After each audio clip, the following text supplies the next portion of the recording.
Bonsoir à tous, bienvenue sur Monaco Info pour une nouvelle édition. Au sommaire de votre journal ce soir, les négociations se poursuivent avec la SNCF suite à l'annonce des travaux nocturnes impactant la circulation sur la ligne Nice-Vintimille. Si la SNCF a fait quelques concessions, elles ne sont pas suffisantes pour le gouvernement princier, comme il l'a exprimé hier lors de sa conférence de presse de rentrée. Il joue un rôle central dans l'attraction de nouveaux résidents et investisseurs en principauté. Le Monaco Private Label a clôturé hier la 15e édition de son sommet annuel. De quoi était-il question et qui étaient les intervenants ? Frédéric Ginta, délégué interministériel à l'attractivité, nous éclairera à ce sujet. Nous évoquerons également le match de gala de demain soir au Stade Louis II entre l'AS Monaco et le FC Barcelone en Ligue des Champions. Puis nous vous proposerons un voyage inédit dans l'histoire de l'art du XXe siècle à travers les clichés de Michel Sima présentés dans l'exposition des ateliers aux ateliers. Donatien Gros, conseiller de la présidence du Musée du Louvre pour les programmes contemporains et commissaire de cette exposition, sera notre invité. C'est devenu le feuilleton mobilité de la rentrée. Vous le savez, des travaux nocturnes impactent actuellement la ligne Nice-Vintimille, laissant les usagers, pour beaucoup salariés, en principauté, à quai. Des discussions sont en cours pour trouver les meilleurs compromis. La SNCF a fait quelques concessions, mais elles ne sont pas suffisantes pour le gouvernement princier qui a évoqué ce dossier hier lors de sa conférence de presse de rentrée. Écoutez l'intervention de Céline Caron, ministre de l'Équipement, de l'Environnement et de l'Urbanisme. Concrètement, nous attendons d'eux de décaler les travaux, le départ des travaux en fait, et la dernière ligne de TER à 22 h et non pas 21 h de manière pérenne, ce que nous avons obtenu cette semaine. Ce décalage permettrait de gérer aussi les grands événements de type foot ou basket dont les matchs commencent à 18 h 30 de manière sécurisée et la suspension en fait des travaux les jours de match à 21 h pour pouvoir en toute sérénité et en toute sécurité aux personnes évacuer les personnes de la principauté qui seront en grand nombre à ce moment-là. Ce sont les demandes exprimées par le gouvernement princier, mais pas que, par également la région Provence-Alpes-Côte d'Azur qui est en totale synergie dans l'action gouvernementale et en travail d'équipe avec la région. Les travaux sont prévus de longue date, ça c'est une évidence, avec des financements très conséquents. L'organisation des travaux n'ont pas bien connu. Concerté par SNCF Réseau auprès de la région, et donc ça a fait l'objet d'un gros débat, mais absolument pas partagé de manière transparente avec l'État, malgré l'État monégasque, malgré les demandes répétées de mes services. Donc assez régulièrement, SNCF Réseau nous indiquait que les conséquences sur les moyens de substitution devaient être confirmés par SNCF Voyageurs qui nous a confirmé les horaires que très tardivement, quasiment en même temps que les salariés. C'est la raison pour laquelle le gouvernement n'accepte pas cette position et essaye d'ouvrir ce dialogue difficile. Mais pour l'instant, nous sommes toujours dans un dialogue et il faut regarder le verre à moitié plein, c'est-à-dire que le dialogue n'est pas rompu. Et sachez qu'une nouvelle réunion entre le gouvernement princier, la SNCF et la région Sud est prévue en fin de semaine. Retour à présent sur le 15e sommet du Monaco Private Label. Il s'est clôturé hier après 3 jours d'échanges au Fairmont Hotel et aura réuni plus de 150 participants d'une soixantaine de pays. Nous allons revenir sur cet événement et son objectif avec le délégué interministériel à l'attractivité Frédéric Ginta qui est en duplex avec nous. Bonsoir. Bonsoir Émilie Rousseau. Une réaction tout d'abord si vous le voulez bien sur ce 15e sommet. On peut parler d'un véritable succès ? Je pense que la mission du MPL a été réussie lors de ce sommet pour 3 raisons. La première, c'est qu'on a abordé les thèmes vraiment stratégiques pour le futur de la principauté, à la fois l'environnement et les actions de la Fondation, à la fois le rôle de l'intelligence artificielle avec des experts de classe mondiale, mais aussi les progrès dans la science qui augmentent la durée de vie des gens.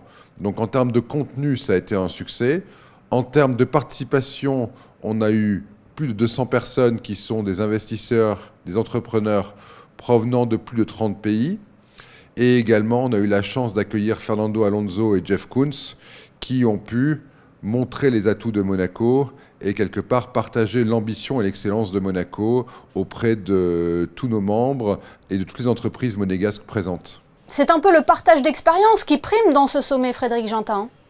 Exactement. À la base, le but du MPL, c'est assez simple. C'est de se dire que Monaco a besoin d'attirer des résidents, des investisseurs et des entrepreneurs. Et le MPL est la réponse pour à la fois fédérer la communauté des résidents, les motiver à plus investir en Principauté C et en faire des ambassadeurs pour les prochains résidents, pour les prochains family office, pour les prochains fonds d'investissement. Le fait de rassembler tous ces gens autour de contenus intellectuels, autour de grands témoins, autour de membres du gouvernement et le ministre de l'État qui nous a fait l'honneur d'être présent le lundi soir et surtout le mardi matin, le souverain lui-même et le ministre de l'État qui nous ont fait l'honneur d'être présents aux côtés d'entreprises monégasques pour promouvoir Monaco. Tout ça fait un effet de réseau, un effet de communauté qui, quelque part, montre que Monaco est un endroit où on vient pour réussir, pour se développer et, quelque part, pour créer de la valeur économique pour le pays. Le Monaco Private Label, c'est concrètement l'atout séduction de la cellule attractivité. Sur les sujets de tout ce qui est les résidents, les family office, les fonds, clairement, c'est l'atout, c'est l'arme de la principauté pour gérer notre communauté, gérer cette excellence, les faire se rencontrer, se connaître, faire émerger des projets à vocation économique à Monaco, mais aussi aller chercher la prochaine génération, la prochaine vague d'investisseurs, d'entrepreneurs, de résidents. C'est vraiment notre arme avec nos partenaires, et beaucoup d'entreprises monégasques sont partenaires du Monaco Private Label. C'est quelque part tout Monaco. Lorsqu'on voyage, on voyage aussi avec le MEB, qui est dans cette dynamique d'attractivité, parfois le Monaco Business Office, la MAF, la SBM, et toute cette énergie est mise en commun dans l'unité pour promouvoir l'attractivité de Monaco et s'assurer que les talents choisissent Monaco et surtout s'y développent. Et maintenant, Frédéric Ginta, quels sont les projets du Monaco Private Label et de la cellule attractivité plus globalement? Sur le sujet Monaco Private Label, on va être évidemment partenaire du Yacht Show. On utilise les 3 grands événements de la Principauté pour attirer des prospects et les faire parler avec nos résidents ainsi que des family office et des fonds. Donc il y aura des événements autour du Monaco Yacht Show la semaine prochaine où nous sommes partenaires. Il y aura évidemment plusieurs déplacements d'ici la fin de l'année. Londres, sans doute aussi à une échéance à Davos. Donc il y aura toutes ces choses-là pour Monaco Private Label. Pour la cellule attractivité, il y a aussi des ambitions qui ont été réalisées de formation des gens qui rencontrent nos résidents, qui rencontrent nos investisseurs. Je pense notamment à la sûreté publique, je pense notamment au service de circulation, je pense à la DDE, je pense à la DENJS. Donc on a vraiment un travail aussi de formation, on a aussi un travail de présentation de Monaco. L'objectif de la cellule est simple, agréger et proposer une vision de Monaco très positive et surtout accompagner jusqu'au bout ces gens à forte valeur ajoutée pour qu'ils choisissent Monaco et qu'ils s'y développent. Oui, comme le rappelait le ministre d'État Didier Guillaume hier sur notre antenne, l'attractivité est au cœur du projet du gouvernement princier. Merci beaucoup Frédéric Ginta d'avoir été notre invité ce soir. Merci énormément, merci encore. L'actualité en bref et en images, 4 nouveaux ambassadeurs ont été accrédités auprès de la Principauté aujourd'hui. Le représentant de l'Uruguay, Jorge Arnoletti, a été le premier à remettre ses lettres de créance au prince Albert II. Il a été suivi par l'ambassadeur de Colombie, Hernando Prada Gil, qui représente également son pays en France depuis plus d'1 an. Monseigneur Martin Krebs, nonce apostolique en Principauté, a lui aussi remis ses lettres de créance au prince souverain. Comme tous les autres ambassadeurs, le représentant du Saint-Siège s'est entretenu avec le prince Albert II. Et enfin, Guillermina Prata, ambassadeur de l'Angola, a clôturé cette cérémonie de lettres de créance au palais princier en remettant elle aussi ses documents diplomatiques. Nous les avions suivis à Paris en avril dernier à l'occasion du 75e anniversaire de l'adhésion de la Principauté à l'UNESCO. Les élèves du lycée René III et leurs professeurs qui avaient participé aux célébrations dans la capitale française ont été mis à l'honneur hier au sein de leur établissement. Plus de détails dans ce reportage de Christine Datomel et Alexandra Marangoni. Le 13 avril, ils étaient une quarantaine d'élèves du lycée René III à donner le meilleur d'eux-mêmes pour concocter et servir un dîner exclusif à Paris dans le cadre du 75e anniversaire de l'adhésion de la principauté à l'UNESCO. Une centaine de personnes étaient conviées à cette réception, dont les ambassadeurs représentant les différents pays signataires de l'UNESCO. Un événement important donc et qui mettait à l'honneur le système éducatif monégasque et notamment celui du lycée Régnier 3. C'est un vrai challenge, mais ça a été un vrai travail d'équipe, une vraie implication des personnels, des élèves. Le challenge, il était cuisiner dans un lieu que nous ne connaissions pas, sans possibilité de faire de préparation à l'avance, de servir 150 à 200 convives, monseigneur, les membres du gouvernement, des ambassadeurs, des représentants de différentes nations. Donc s'occuper de l'accueil, du repas, de la mise en place. On rappelle, ce sont des élèves qui étaient en formation, pour certains juste depuis 1 an dans l'établissement. Donc voilà, ils ont relevé le challenge haut la main, les convives ont été enchantés, Monseigneur nous a félicités et a félicité l'ensemble des élèves. Donc vraiment, c'était un très très bel événement. 3 classes différentes avaient participé à cet événement majeur, une quarantaine d'élèves au total pour accueillir de la meilleure des manières les convives, exécuter un service en salle haut de gamme et bien sûr réaliser un dîner d'exception. Parlons football avec ce match de gala demain soir au Stade Louis II. Monaco retrouve la Ligue des Champions avec cette nouvelle formule. Fini les poules, place à un championnat unique où chaque équipe disputera 8 matchs. Pour ce premier rendez-vous européen, Monaco reçoit le Grand Barça. Frédéric Elion vous dit tout avant ce grand rendez-vous sur des images de Camille Caloni.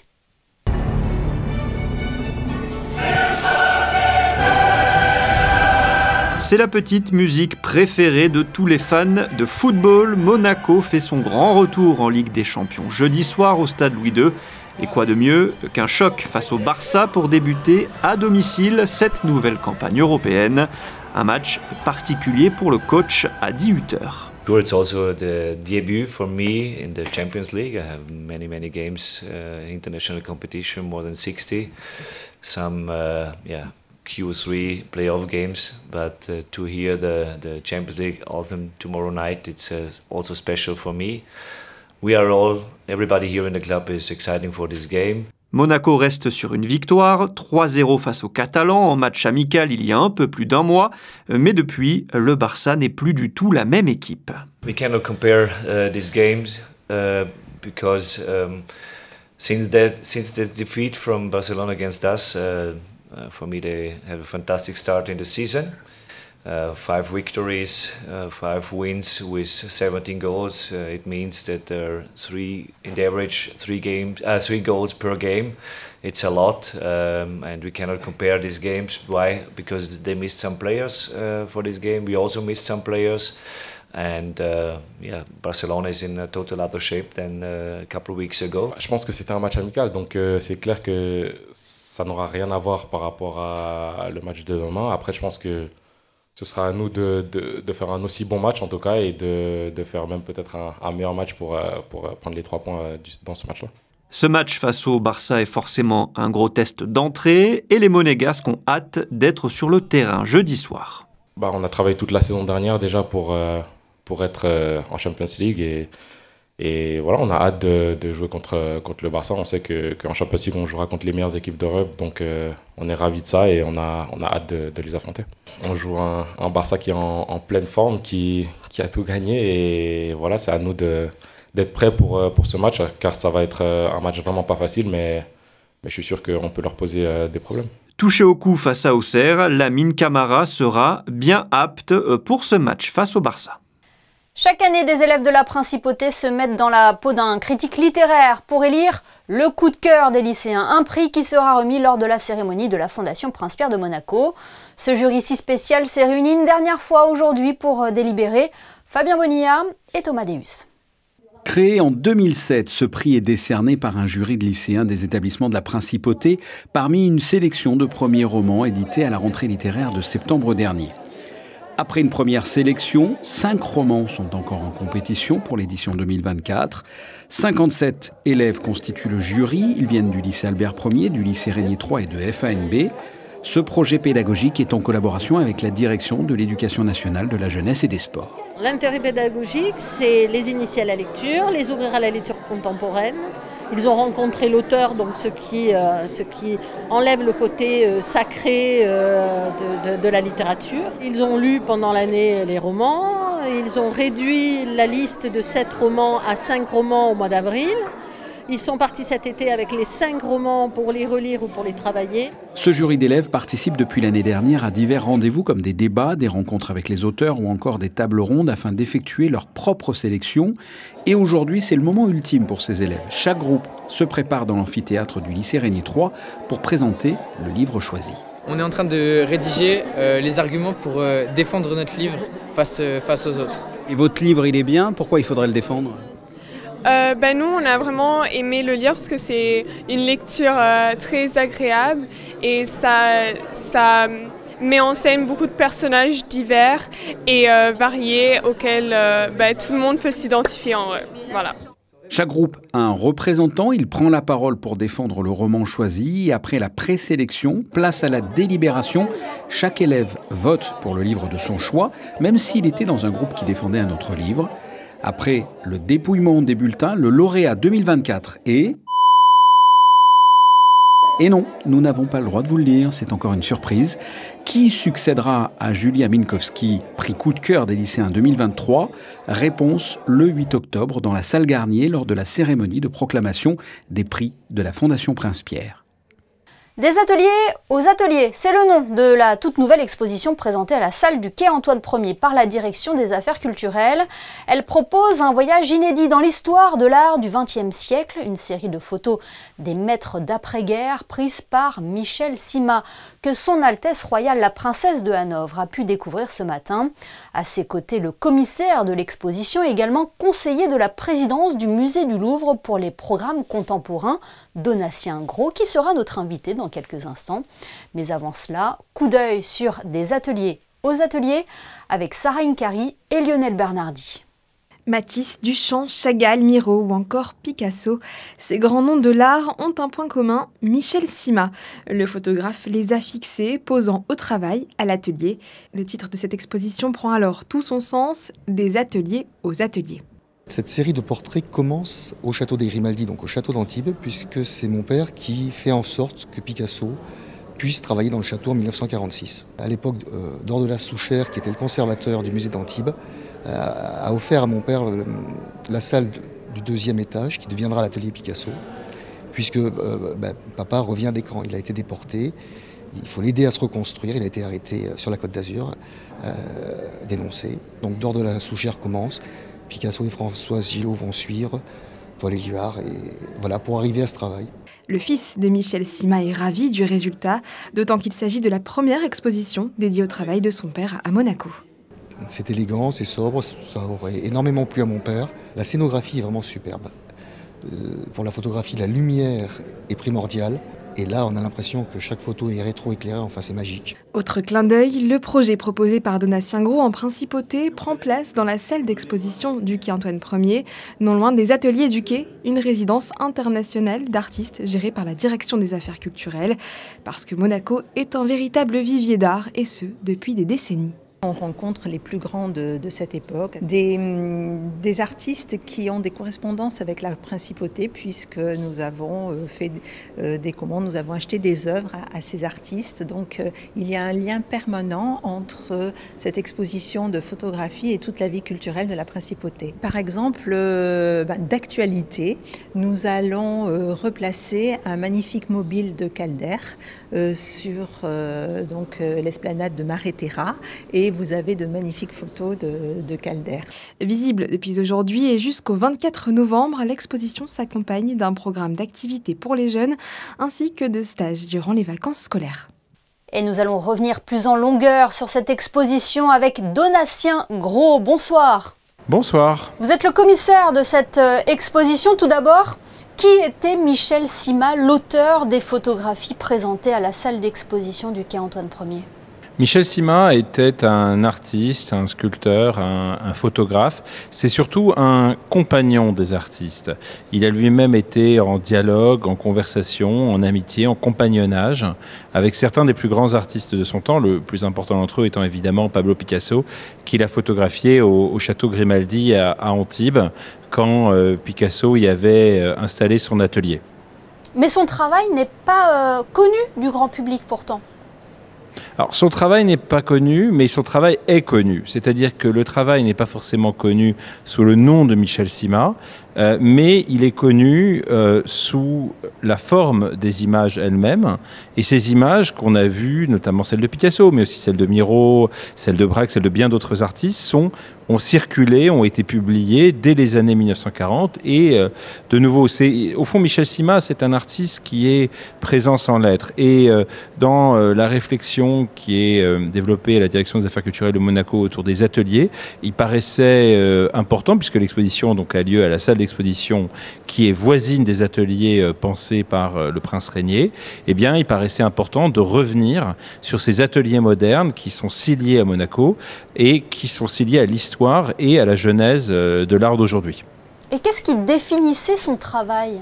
L'enjeu, c'est la documentation d'un moment historique extrêmement important dans les deuxième moitié des années 1940, après la fin de la Seconde Guerre mondiale, où il va documenter les artistes dans leur atelier. Picasso d'abord, mais aussi toute une série d'autres artistes qui sont les maîtres modernes français de la deuxième moitié des années 1940. Et donc, au fond, ce qui est important, c'est cette documentation. Ce sont ces portraits, ce sont tous ces artistes qui individuellement posent ici. D'ailleurs, on a souhaité pour l'exposition qu'il y ait un QR code donnant une documentation pour le public permettant de découvrir la biographie de tous les artistes représentés. Certains sont célèbres, d'autres ne le sont pas, mais ils sont tout aussi importants et on a souhaité que tous, comme Michel Sima l'avait fait lui-même dans l'ouvrage qu'il avait publié chez Nathan, se voient donner la même importance.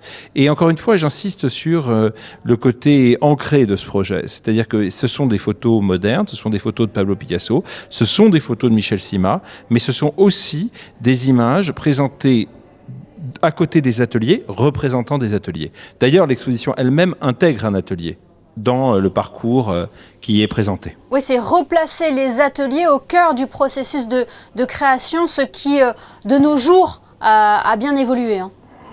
Absolument, mais aussi, il ne faut pas oublier que c'était le grand projet du prince Régnier de créer à Monaco une salle d'exposition et voisine de cette salle d'exposition, 10 ateliers. C'était le projet du prince Régnier, il se perpétue aujourd'hui. Les ateliers de Monaco continuent à exister et dans ce cadre-là, nous avons voulu à la fois montrer l'historicité de la question de l'atelier avec les grands ateliers modernes, avec aussi ces textes qu'on pourra télécharger qui sont comme un cours d'histoire de l'art et en même temps donner à un jeune artiste, Théo Cassiani, qui est une figure importante de la création contemporaine, son propre atelier pour y réfléchir d'une manière contemporaine, sachant que le dit Théo Cassiani sera logé dans un atelier de la Principauté. Il se dit que cette exposition est un lien entre le patrimoine et la création. Vous êtes d'accord avec cela ? Absolument, mais même avec plusieurs patrimoines et plusieurs créations. Le patrimoine moderne, celui des années 1940-1950 qui aujourd'hui semble lointain, et évidemment la création contemporaine. Mais au sein même de Monaco, c'est le même lien qui s'effectue, puisque Monaco était une ville très importante de l'art moderne, donc c'est un effet de spécularité ici. En même temps, la conception des ateliers est elle-même un enjeu patrimonial aujourd'hui, puisque ça fait 40 ans que le prince Régnier avait eu ce projet, et aujourd'hui, ce patrimoine est réactivé. Parce que le rapport entre création et patrimoine n'est pas forcément un rapport de disjonction ou de rupture. Au contraire, c'est dans la tension entre les deux que s'invente ce qui est le plus passionnant. Eh bien, merci beaucoup Donatien Gros d'avoir été notre invité ce soir pour nous parler des ateliers. Aux ateliers, une exposition à découvrir à la salle du quai Antoine Ier jusqu'au 24 novembre prochain. Merci beaucoup. Merci à vous, bonne soirée. Connaissez-vous les bébés signes? C'est une façon de pouvoir communiquer avec son bébé bien avant l'apprentissage du langage. Comment ça marche et pourquoi cette méthode est saluée par les parents et les professionnels de crèche? Christine Datomel et Hugo Comassa ont enquêté lors d'un atelier proposé à la bibliothèque Princesse Caroline. Regardez. des ateliers pour apprendre aux tout petits le bébé signe, autrement dit les signes associés à la parole. À l'aide d'histoires, de jeux de mime ou encore de comptines, les bambins et leur maman s'essayent à ce nouveau mode de communication. Un apprentissage ludique pour les parents qui pourront ainsi le reproduire pour leur enfant une fois à la maison. L'avantage de leur apprendre la langue des signes dès le plus jeune âge, même dès la naissance, ça va être de leur donner réellement un outil. C'est réellement un outil de communication, car ils ne sont capables de parler qu'à l'âge de 2 ans environ, contre signer à l'âge de 8 mois. Donc ça va leur permettre de pouvoir exprimer ce qu'ils ressentent, de pouvoir dire s'ils ont faim, s'ils ont soif, s'ils ont envie de dormir. Et ça va permettre d'éviter que l'enfant et les parents soient frustrés de ne pas se comprendre. C'est vrai que des fois, en tant que parent, on se sent un peu démuni parce que l'enfant s'énerve, essaie de communiquer et on comprend absolument rien à ce qu'il dit. Donc j'avais entendu parler du langage des signes et c'est vrai que ça permet vraiment de créer un lien beaucoup plus facilement et plus tôt avec l'enfant. J'apprends en premier aux parents pour qu'eux puissent intégrer les signes. C'est pour ça que pendant les ateliers, on fait beaucoup de répétitions sur les signes, pour qu'eux, une fois qu'ils l'ont intégré, puissent le retransmettre de manière facile à leur enfant au quotidien. Les premiers mots qu'elle a appris, on voit les priorités des enfants, c'est gâteau et encore. Mais c'est vrai que maintenant, elle commence à verbaliser beaucoup plus. Donc elle abandonne peu à peu les signes, mais parce que du coup, c'est vrai qu'on échange un peu plus facilement. Donc là, c'était l'occasion de faire une piqûre de rappel et peut-être du coup d'apprendre d'autres mots qu'elle pourra nous transmettre et essayer de parler un petit peu plus avec les mains. Un atelier dure en moyenne 1 heure. Il faut compter un cycle de 4 à 5 ateliers pour bien intégrer les bébés signes et afin de pouvoir, bien sûr, aborder les différents thèmes proposés, à savoir les besoins quotidiens, la famille, les animaux et les émotions. Un reportage très instructif. Place à présent à notre rubrique Ceux qui font Monaco. Vous le savez, régulièrement sur notre antenne, nous mettons en valeur les artisans, les commerçants et les restaurateurs qui participent au rayonnement de la principauté. Ce soir, Christine Datomel, votre choix s'est porté sur une enseigne qui chouchoute nos amis à 4 pattes. Oui, aujourd'hui, nous avons rendez-vous au 3 avenue Princesse Alice chez For Pets Only.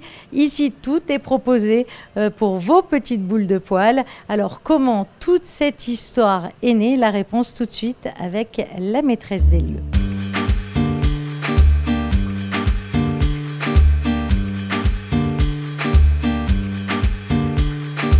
J'ai tout le temps beaucoup de chiens avec moi et je connais déjà la marque For Pets Only, c'est une marque italienne et les premiers magasins c'est à Milan et donc j'allais avec les miens chiens à Milan acheter les choses et je me suis demandé pourquoi pas à Monaco une boutique comme ça exclusive avec des bijoux pour les chiens. Nous avons des colliers, des habits, des sacs pour voyager, des sacs pour tous les jours, pour mettre les chiens dedans, des jouets, de la nourriture, des pâtés. On a la glace aussi pour les chiens, pour l'été. Alors ici, les chiens sont traités comme des rois quand ils viennent. Ils ont leur propre spa. Oui, nous avons le spa en bas. On a les toilettages normal, mais on a aussi une petite baignoire avec les boules et on fait l'ozonothérapie pour des problèmes de peau, pour des problèmes de poils. On a différents shampoings, différentes crèmes, ça dépend de les poils, de la peau du chien, on change. On fait sur mesure. Vous l'aurez donc compris, vous pouvez venir ici chez For Pets Only faire votre shopping. Des articles exclusifs sont proposés pour vos amis à 4 pattes et puis également différents soins dans le côté spa. Et vous pouvez aussi offrir des bons cadeaux à l'un de vos proches si l'idée vous en dit. Un dernier mot avant de jeter un coup d'œil sur les prévisions météo sur cette collecte de semeurs d'espoir organisée vendredi et samedi à Carrefour Fontvieille. L'association constate malheureusement un accroissement très important du nombre de bénéficiaires et a besoin de votre soutien. Denrées alimentaires, produits hygiéniques sont les bienvenus. Plus d'informations sur la page Facebook de Semeurs d'Espoir Monaco. La météo, c'est avec vous Christine Datomel. Est-ce que ce temps couvert va durer en principauté ? Bonsoir Émilie, bonsoir à tous. Eh bien, demain matin, les nuages seront bel et bien présents dans notre ciel. Ils se disperseront au cours de l'après-midi pour laisser place à un beau soleil en fin de journée notamment. Et puis sinon, les températures seront comprises entre 17 et 23 degrés. Et puis demain, Émilie, nous vous souhaiterons une bonne fête puisqu'il s'agira de la Saint-Émilie. Merci Crisinda, et je crois savoir que le 19 septembre est un jour particulier également pour vous. Ce journal est à présent terminé. Merci de nous avoir suivis. On referme ce journal avec les photos de Manuel Vitali et Stéphane Dana, deux photographes qui mettent en valeur le travail d'un autre photographe, Michel Sima, dont les clichés s'exposent à la salle du quai Antoine Ier. Très belle soirée à tous et à demain, 19h sur Monaco Info.